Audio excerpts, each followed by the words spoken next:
Oh, we could fly. Welcome back to Have a Cup of Johnny.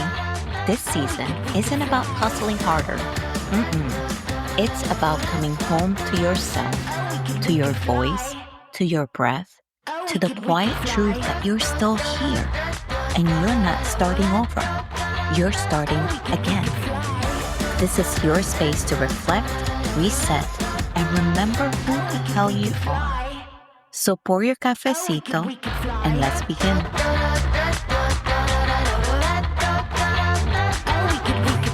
Have you ever heard someone say they knew what they were doing? They broke the law, so they deserve whatever happens to them? Yeah, me too. And every time I hear it, something inside of me just recoils. Because I know that sentence isn't just cold, it's incomplete.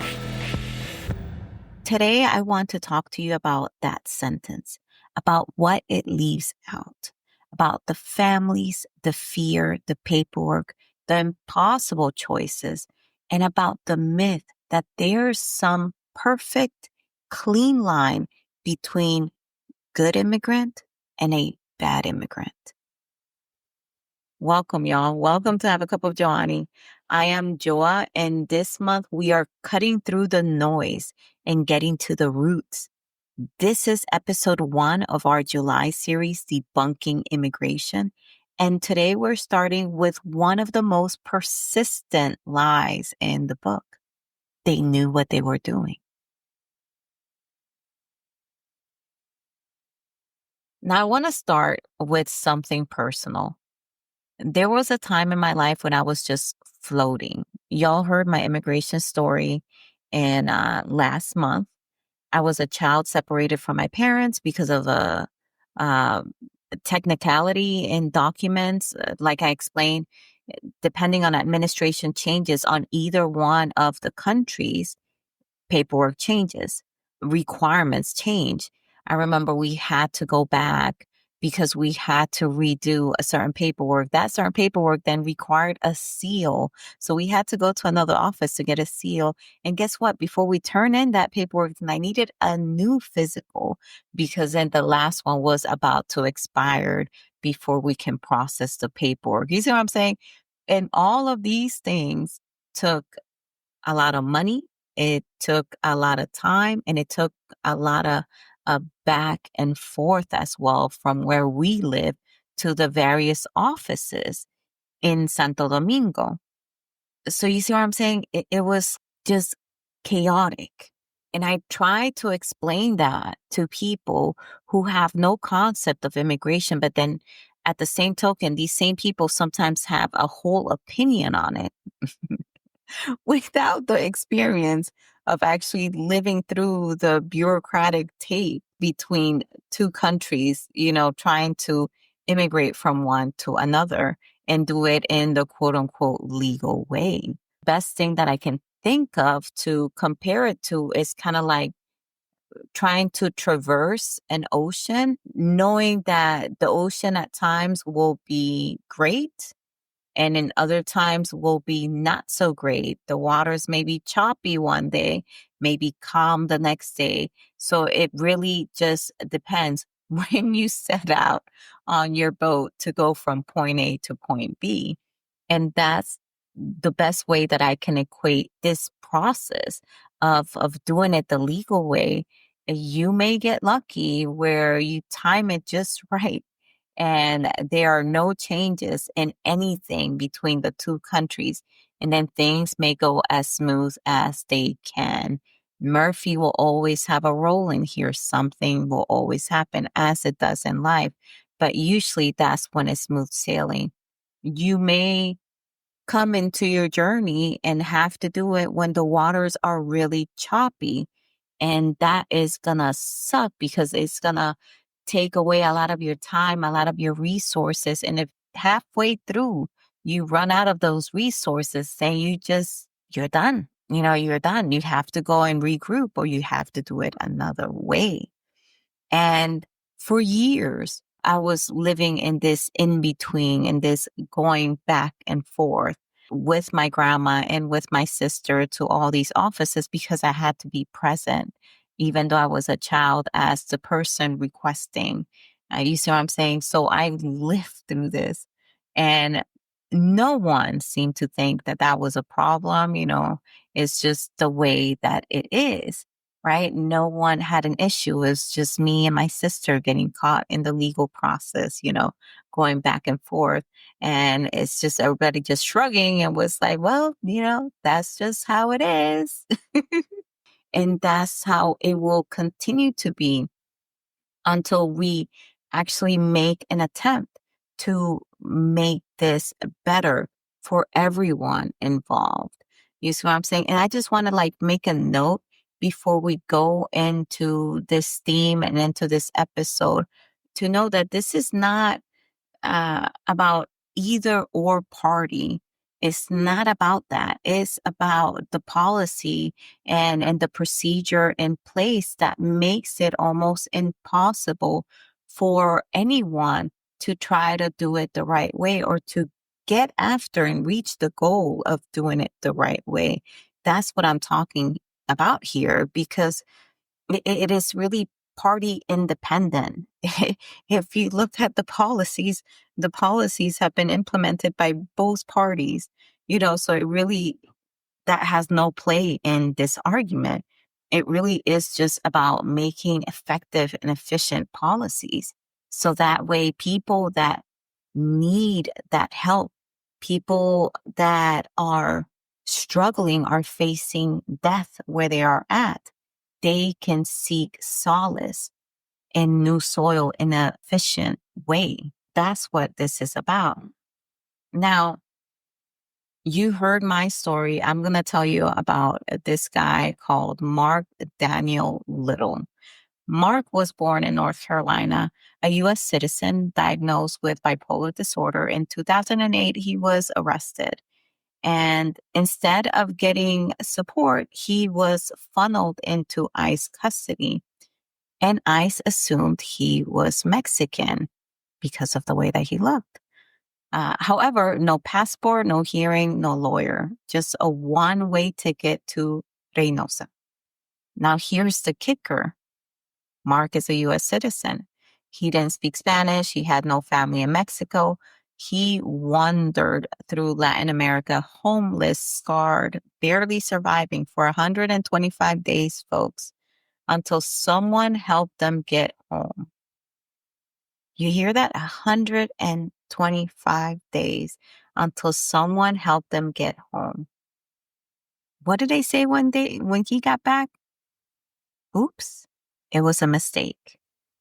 And that's the thing, right? I hear that often, that it's like, well, it was a mistake, right? Or that won't happen to you because you're a citizen, or that won't happen to you because you were born here.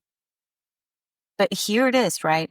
When policies are implemented in a way that can be aggressively enforced, or in a way that gives it a lot of loopholes or a lot of leeways to be enforced, then it just lends to violations of human rights. Because at the end of the day, we're all human beings. Therefore, we all have human rights. We all have the right of dignity. But when policies are implemented in a way that makes it easy for those that have to enforce these policies to bypass human rights, to bypass certain things, then it's very easy for people to just grab someone and say, you look like you don't belong here. Therefore, I need to take you back to where you belong. But there's so much wrong with that action, with that statement, because what does someone who belongs here looks like? Look around you. What does that look like? If you really look around you, and if you have surrounded yourself with a diverse group of individuals, you will know the answer to this. You will know that people that belong here, people that are born here, varied. Different skin colors, different hair texture, different eye color, different body build, different stature, you name it. There is not one size fits all American. There is not. But when policies are put in place that can lend to aggressive enforcement, that's what's going to happen. More stories like the one that I just said about Mark Daniel Lyttle will occur. But even if Mark Daniel Lyttle wasn't documented, it's still not a crime. Because let's be clear, being undocumented is not a crime. It's a civil violation. I'll say it again. Being undocumented is not a crime. It is a civil violation. But what do we hear? What is the rhetoric that we hear? We must get rid of all those criminals. That is what we hear over and over and over, to the point where now people are bypassing logic and rationality and equating immigrants to criminals, period. I've seen that argument over and over and over, where they're criminals, because they're automatically assuming that if they're being detained, if they're being deported, it is because they're criminals. But it's not. It's not. The truth is that over 70% of people in ICE custody today have no criminal record, not even a speeding ticket, y'all. And most of those who do is things like expired papers, missed hearings, reentry without inspection, civil issues, not violent crimes. So 70% of people in ICE custody today have no criminal record. But you wouldn't know that from the rhetoric. You would not. Because when you criminalize someone's presence, when just existing here becomes a threat, you give permission to stop seeing them as humans. And that's why I go back to, this has nothing to do with a political party. It has everything to do with the policies being passed that are allowing for this aggressive enforcement to occur. And that is being backed through dehumanizing rhetoric. That's the crux of the problem here. This problem has persisted for as long, even longer than how long I've been here in the United States. So both parties have done something to this. You see what I'm saying? And let me be real. This myth doesn't just hurt the undocumented. It hurts all of us. All of us. And I'm going to say this. I said it on the video on TikTok. It doesn't matter whether you're choosing to keep your head in the sand and not look up, or te hace la loca and pretend like you don't know what is going on or it's not going to affect you. We are all connected. This is hurting all of us. Because once a government creates a system where some people don't deserve rights, that system gets real comfortable expanding that list. And you've seen this meme of like, first they came for these group of people, right? But I didn't care because I wasn't that group of people.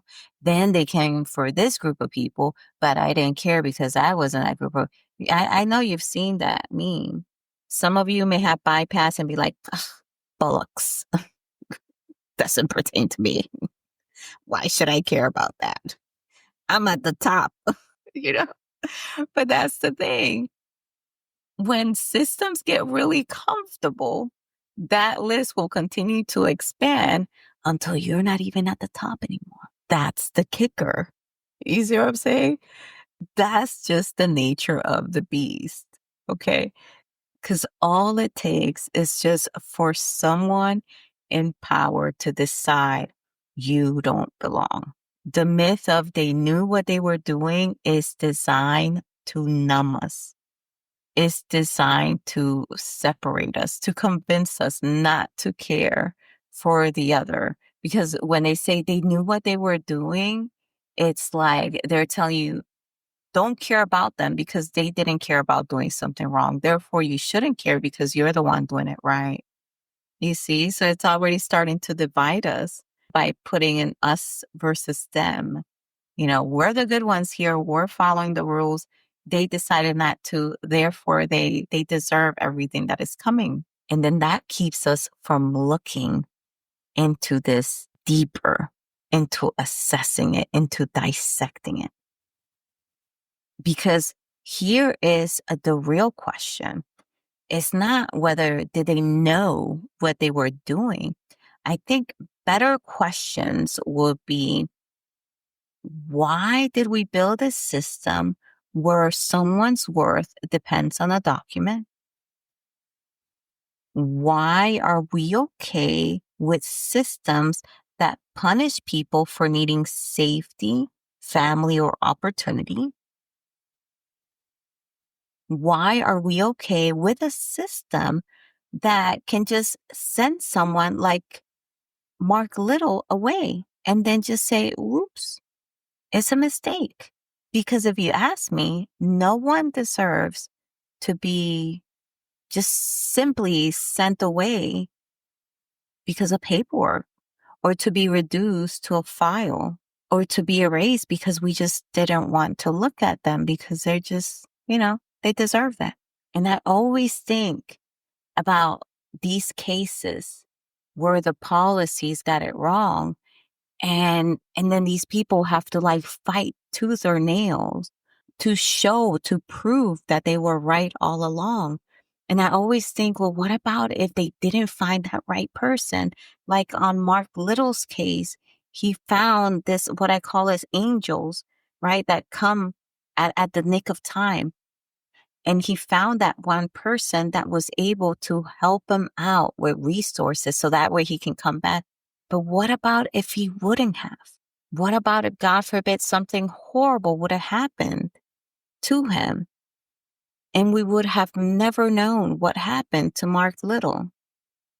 I always think about that. That haunts me whenever I hear about these cases, because for every case where somebody found that one person, that angel that helps him out, that lawyer that goes pro bono, and brings the state or whatever powerful agency to their knees. And finally they admit, oh, shoot, we got it wrong. We enforced it wrong. There's a ton of others that didn't get that same chance, that didn't find that same luck. And that is what haunts me a lot of the time. Those names, those cases that we don't hear. Because I go back to the policy that makes it so easy for those who have to enforce it to fall into immoral or unethical practices in order to enforce these policies, such as racial profiling, such as lack of due process.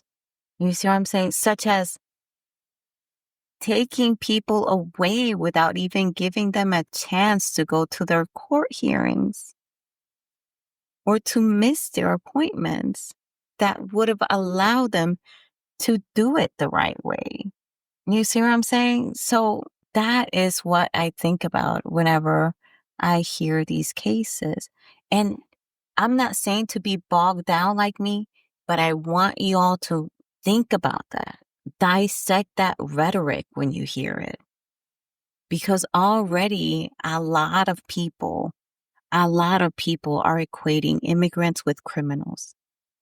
And that is so wrong on so many levels. Or equating undocumented. You may be like, no, I know not all immigrants, but the undocumented ones are. No. Just because they're undocumented does not mean that they're criminals. I just said it in here. Being undocumented is a civil violation. For those of you all have gotten parking tickets, are you a criminal? No. No, you're not. It's the same thing as someone who is undocumented. And we can go deeper into how an undocumented individual still contributes to the society and all of that. But I don't want to go through that because then it makes people think like the only reason why undocumented people even have worth is because of what they do. But an undocumented person, just like a documented person, is worthy of dignity and respect. You know why? Because they're human beings, just like all of us. That's it.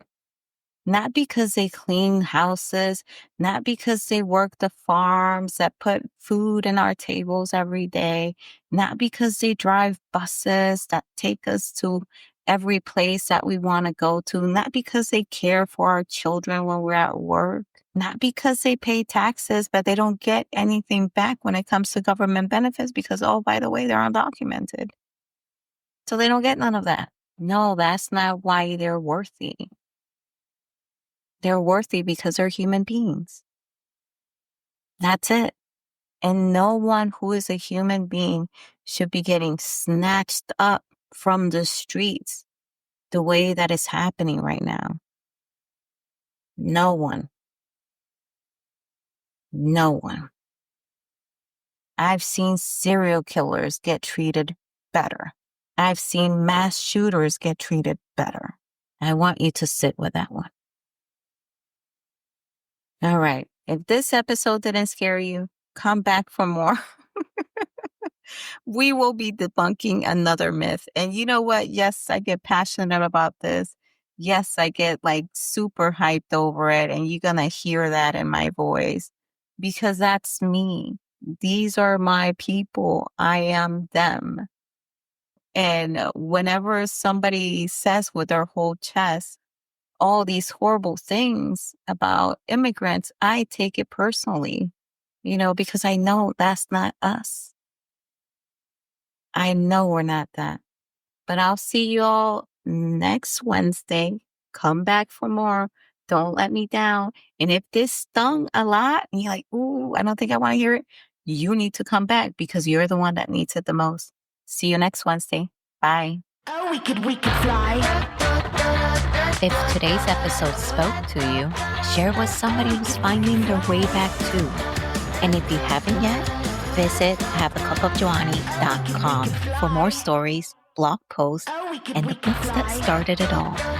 Thank you for being here. Until next time, be soft, be bold, and always have a cup of Johnny.